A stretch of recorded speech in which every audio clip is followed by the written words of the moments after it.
Alors, dans cette vidéo, on va apprendre à trouver les primitives des fonctions usuelles. Donc, dans un premier temps, on va aborder les fonctions polynômes, qui sont des fonctions quand même couramment rencontrées.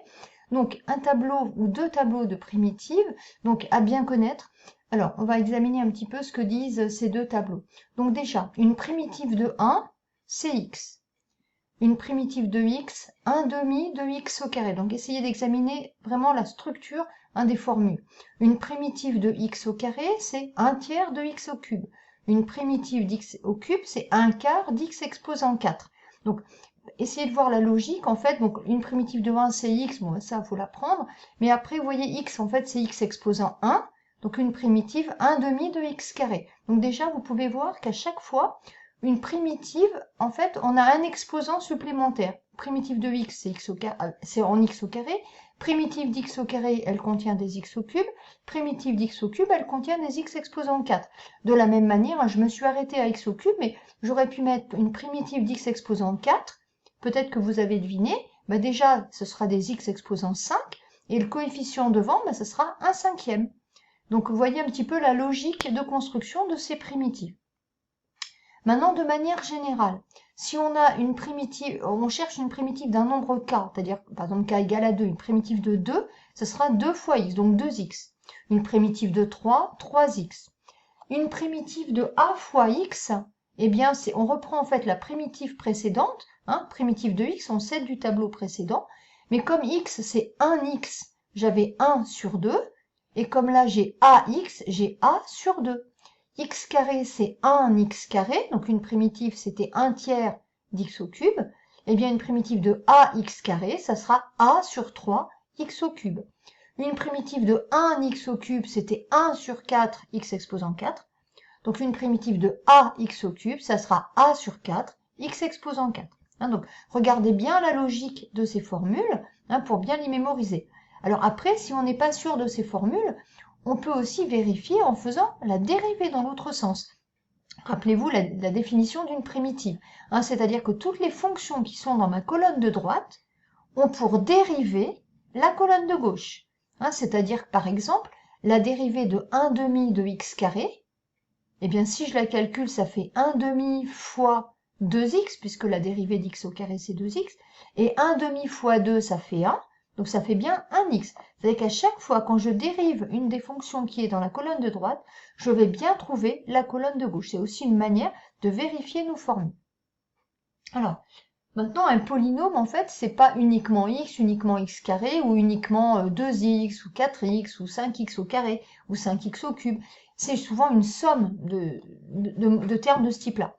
Et donc, une propriété relativement simple, c'est que si on a une somme de termes qui ressemble à celle de la colonne de gauche, de chacun de mes deux tableaux, eh bien, il suffira d'ajouter les primitives qu'on a trouvées pour chaque terme. Donc, on va le faire sur un exemple. Moi, ce que je vous conseille, c'est de faire une pause sur la vidéo, de chercher vous-même une primitive de 5x au cube plus 4x carré moins 2x plus 1, et de revenir après sur la vidéo, voir le résultat. Donc, pour trouver une primitive, alors on m'en demande deux, je vais déjà en trouver une. Donc, pour trouver une primitive de 5x au cube plus 4x carré moins 2x plus 1, je vais déjà appliquer ma propriété. C'est-à-dire qu'on me dit, eh bien, il faut ajouter les primitives de chaque terme. Donc, je vais prendre chaque terme, je vais chercher une primitive en m'aidant des deux tableaux, et après, eh bien, j'ajouterai mes résultats. Donc, une primitive, donc je vais l'appeler grand F, donc grand F de x égale, alors, une primitive de 5x au cube. Donc, je regarde dans mon tableau à droite. Ici, j'ai 5x au cube. Eh bien, je vois qu'une primitive, c'est 5 quarts d'x exposant 4. Donc, je vais avoir déjà un premier terme, 5 quarts d'x exposant 4. Donc, ça, c'est pour une primitive de 5x au cube. Plus, puisque j'ai un plus après, une primitive de 4x carré. Donc, je regarde dans ma ligne ax carré. Là, une primitive, c'est a sur 3 x au cube. Donc là, j'ai 4x carré. Donc une primitive, 4 sur 3 x au cube. Donc plus 4 sur 3 x au cube. Après, donc moins. Donc là, ça y est, j'ai fait ce terme-là. Moins parce qu'ici, j'ai un signe moins. Et ensuite, une primitive de 2x. Eh bien, je prends une primitive de ax. Donc 2 sur 2 x carré. Donc moins 2 sur 2 x carré. Et une primitive de 1, ça on l'avait dans le premier tableau à gauche, c'est x, donc plus x. Et donc je peux simplifier, 2 sur 2 ça se simplifie, donc je trouve que grand f de x est égal à 5 quarts, laissez en fraction, hein, c'est pas la peine d'aller calculer, plus 4 tiers de x au cube, moins 1 x carré, donc moins x carré, plus x. Et donc ça, c'est valable pour x appartenant à R. Donc là, j'ai trouvé une primitive. Hein. Ça, c'est une, c'est pas là, hein, c'est une primitive de petit f. Et on m'en demande deux. On me demande deux primitives. Eh bien, d'après ce qu'on avait vu dans le cours précédemment, on sait que quand on a une primitive, on trouve toutes les autres en ajoutant une constante. Donc, par exemple, eh bien, je vais l'appeler f2. Hein, par exemple, si je vais rajouter, mettons 10, f2 de x, hein, je l'appelle f2 parce que c'est la deuxième, f2 de x, donc je recopie grand f de x, je vais simplement rajouter 10 choisi au hasard, hein, je veux dire. Vous choisissez ce que vous voulez comme constante. Donc, plus 10. Donc ça, c'est une autre primitive. Hein, c'est une autre primitive de petit f.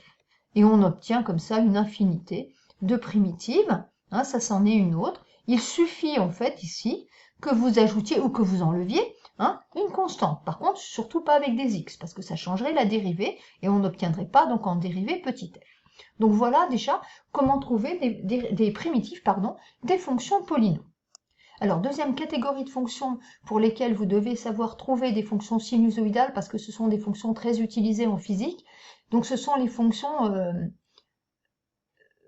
trigonométriques et donc sinusoïdales, comme je le disais à l'instant.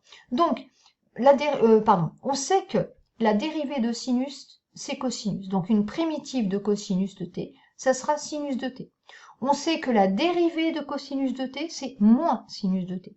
Donc, une primitive de sinus de t, ce sera moins cosinus de t. Maintenant, pour les fonctions sinusoïdales, donc composées de sinus ou de cosinus, une primitive de la fonction a cosinus oméga t plus phi, c'est grand A sur oméga multiplié par sinus oméga t plus phi. Et une primitive de a sinus oméga t plus phi, c'est moins grand A sur oméga cosinus oméga t plus phi. Donc, on ne démontre pas ces formules, donc il faut vraiment essayer de les mémoriser correctement. Alors, faites bien attention. Alors, il y a une chose simple, c'est qu'une primitive de cosinus, elle est en sinus, une primitive de sinus, elle est en cosinus, mais c'est savoir quand est-ce qu'il y a ce signement. Alors, un petit exemple, une primitive de 2 cosinus de 3t plus pi sur 2. Donc là, je suis dans la troisième ligne de mon tableau, avec un grand A qui vaut 2, et puis donc oméga qui fait 3, phi qui fait pi sur 2.